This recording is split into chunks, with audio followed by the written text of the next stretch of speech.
Hello everybody, Marty Richards with Richland Center Tourism here today.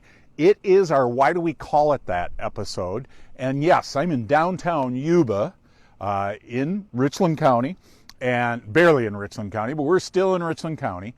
And today we have an explanation of why do we call it the Masopust celebration.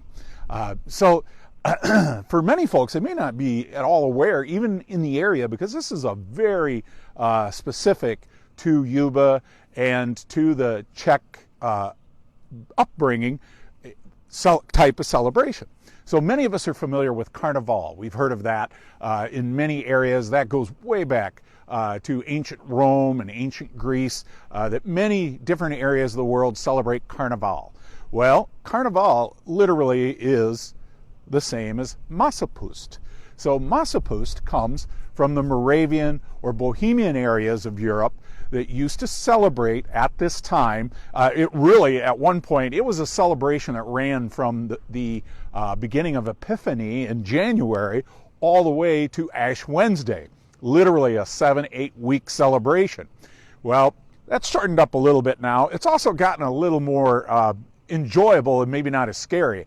So it used to be back we're talking centuries ago, they used to celebrate it during that time. And really what it was intended, it was to scare winter away and to celebrate fertility and the planting of crops and the beginning of spring.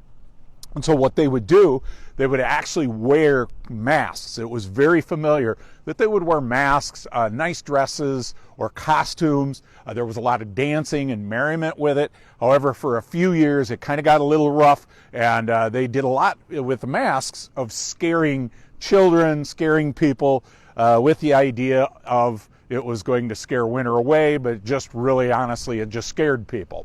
Well, the priests didn't like that. The Catholic Church struggled with it quite a bit. And so over the years, it shortened and it softened to where now they do celebrate Masopust here in Yuba, Wisconsin. It's their 146th celebration. Louis Bar is the location for that this weekend, Friday and Saturday. So now they've trimmed it down a little bit. It's not 7-8 week celebration anymore. It is only 2 days. So Friday, Saturday, we have music both days. Saturday is a really interesting, really cool because Frank Dedrick, or Diedrich, depends on where you're from. Frank, we would say Diedrich around the Ithaca area, or I'm sorry, Hank Diedrich in the Ithaca area, he'll be playing polkas and waltzes, and then later in the evening there is another band that will play. But Friday there's music as well. There's a lot of food, so it'll be a great time to be had by all. Now, one little note. With Masopust celebrations of the past, there was a pretty cool tradition that they had when it got to the last 2 days, or 3 days, the Sunday, Monday, Tuesday before Ash Wednesday. One of the things they did, Sunday they'd have a big feast.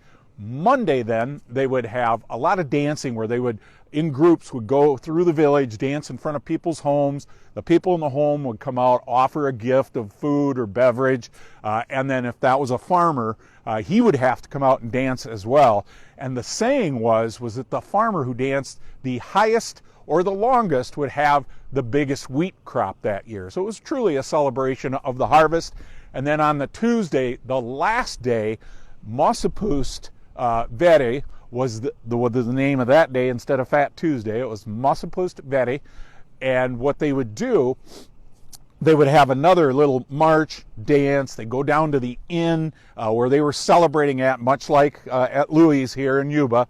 And the women of the village would create this huge pastry wreath and decorate it. And then the women would encircle this wreath. And all the men of the village would try to break through the chain of women to get to the wreath. And the first one that got to the wreath then had to buy beverages and candies for the women. I don't know how they won out of that, but somehow they won.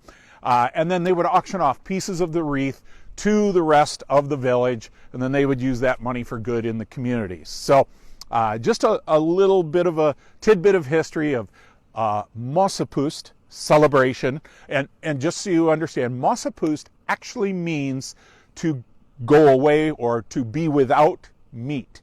And so during the celebration of Masopust, there was a lot of food, a lot of pork, a lot of beef, a lot of eating, and then they knew, at the beginning of Advent, then they would have to go without that for a time. So that is why we call it the Masopust celebration.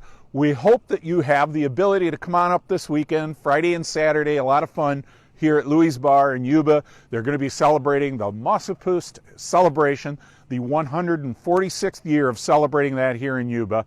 We'd love to see you here. For Richland Center Tourism, I'm Marty Richards. Have a great day.